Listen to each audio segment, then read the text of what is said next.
Da. Bună ziua! E ziua pentru că este ceasul 12. Trebuie să-mi iau și eu ceasul din dormitor. M-am trezit pe la 9:30, 10 fără ceva, doar că n-am apucat să vorbesc pe bine, n-am făcut mai nimic, am stat în pat. Și atât. Stați așa. Să-mi pun și eu ceasul. Și n-am făcut nimic. Este 12, cum vă ziceam. Acum am apucat să-mi fac micul dejun. Mi-am făcut un sandwich și îmi fierb 2 ouă. Că mi-e puțin foame. Și hai să desfacem asta. Și avem numărul 14. Hop. Nu mai rupem așa urât. Avem un alt ruj mat, ca cel de la primul număr, dar acesta este în nuanța Natural. Arată așa.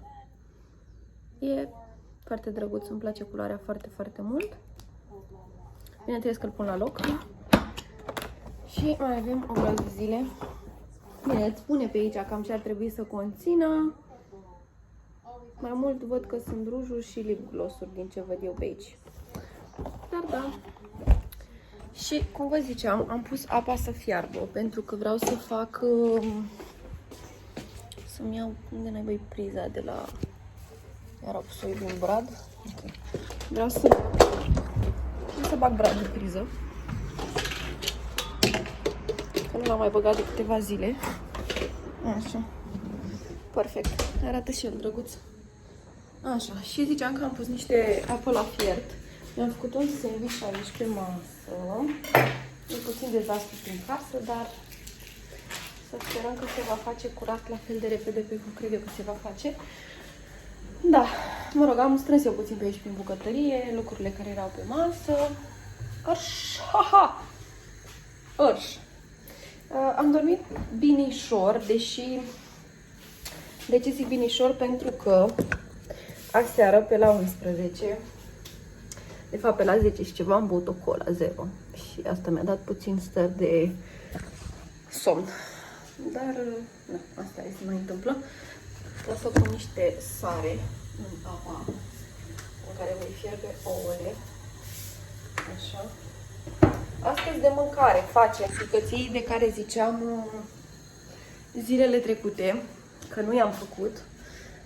Și îi facem cu cartofi la cuptor. De fapt am niște cartofi foigeți pe care o să-i fac și pe ea. Și cam atât. Asta e planul. Am venit aici la unghii ca să-mi bag și eu șervețelele la locul lor. Le-am sterilizat deja setul, să văd dintre ele. Pun aici pe masă și să-mi scot și niște mănuși. Așa, astea. Și mănuși. Și o să-mi aștept și clienta care trebuie să vină la 1. Deocamdată este ora 12, deci mai durează. Da, să arunc asta de pe aici. Aseară am adormit pe la 12:30. N-am mai încheiat vlogul cum ar fi trebuit să-l închei. Că, na. Gala sterilizat și cea de-a doua tură. Pentru că ieri am avut 3 cliente și am avut mai mult... Am avut 3 cliente, dar am folosit 2 seturi, dar unul l-am sterilizat între cliente și l-am folosit la ultima clientă de la ora 7. Am avut la 10:30, la 4:30 și la 7. Astăzi am la 1 și la 4. Da, mi-a început să-mi fie rău. Da, am primit mesaj de la curier că vine comanda de căruț pe care am dat-o ieri. Abia aștept să-l văd, îl desfac, bineînțeles, nu pot să mă abțin. Și de asemenea vine și comanda de la Dizzy. Ce-am obosit. Pe care am dat-o...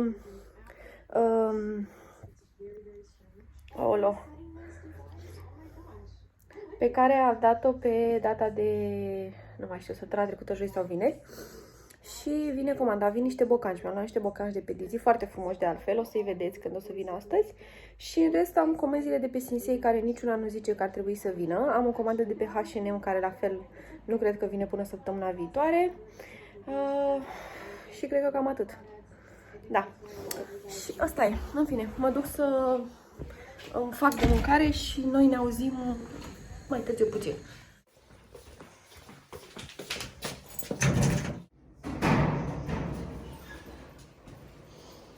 Hello! 2509. Hai să facem un schimb? Ceau! Să ai o zi minunată! Pa!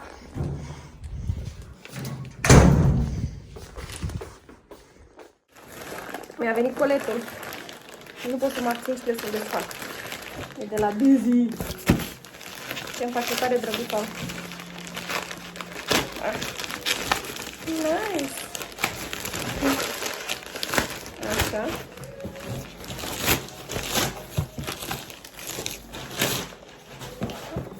Cutioaca. Și... n-am loc aici. Sunt de frumoase!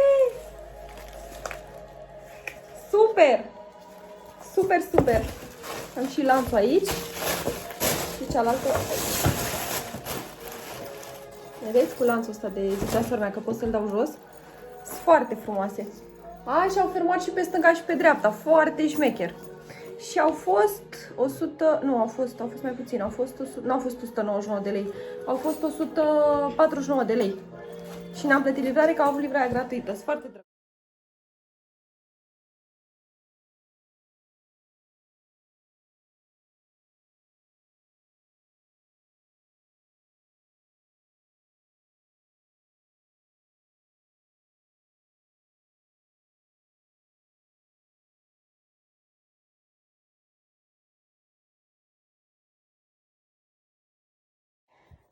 A venit căruțul și m-am apucat să-l desfac. Asta este scoica și e foarte fain. Are și chestii din asta să pui gen pe ea.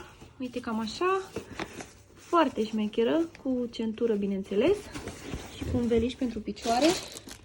Asta cred că sunt sistemele de prindere. E și luna foarte curioasă. Aici sunt roțile. Și hai să vedem ce mai e pe aici. Așa.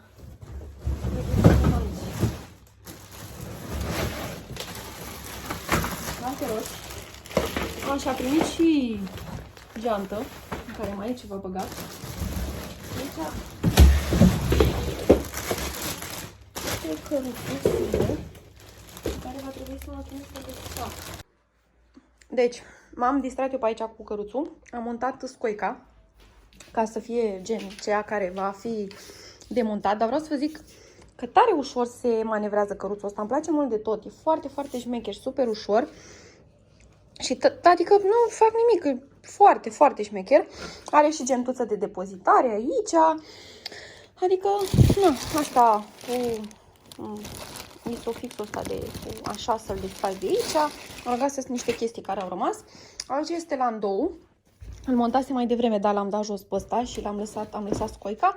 Și asta e partea aia sport pe care nu o să o folosească până pe la un an.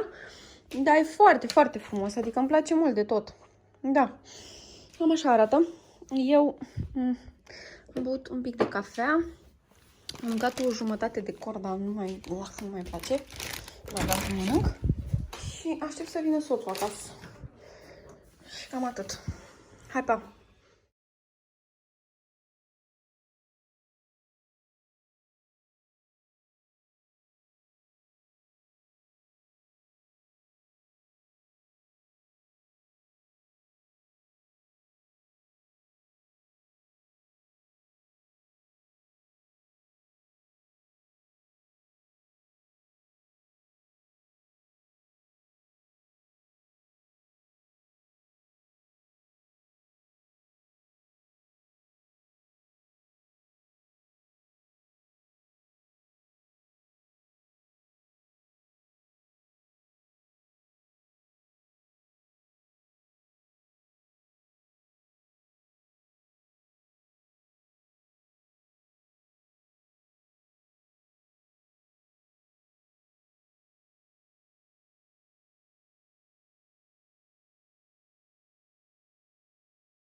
Ce faci aici?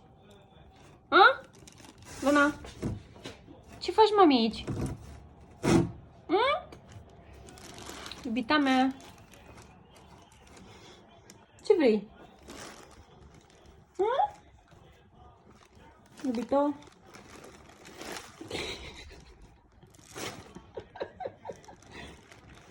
Hei! Bună dimineața! Bine, dimineața era acum tristă la 8, dar nu mai contează, n-am mai apucat să vorbesc cu voi. Este 12, cred. 11 chiar. Am avut o programare acum la 10 și am terminat. Și vreau să facem împreună calendarul pe ziua de 15, adică ziua de astăzi. Și hai să vedem ce am primit. Să vedem. Avem un butter gloss care arată cam așa, în nuanța creme brulee. Foarte drăguț. Super. Îl punem aici. Da. Calendarul. Îl pun apoi sub brad. Am avut o programare la unghii, nici n-am apucat să filmez, nici n-am apucat, în fine, nu mai contează. Și acum m-am dus să stau un pic în pat, că mă simt un pic cam obosită. Și noi ne vom auzi mai târziu. Pa, vă pup! Hello! Am dormit. E 2 fără 20. Și m-a sunat curierul. A venit o comandă. La Sinsei.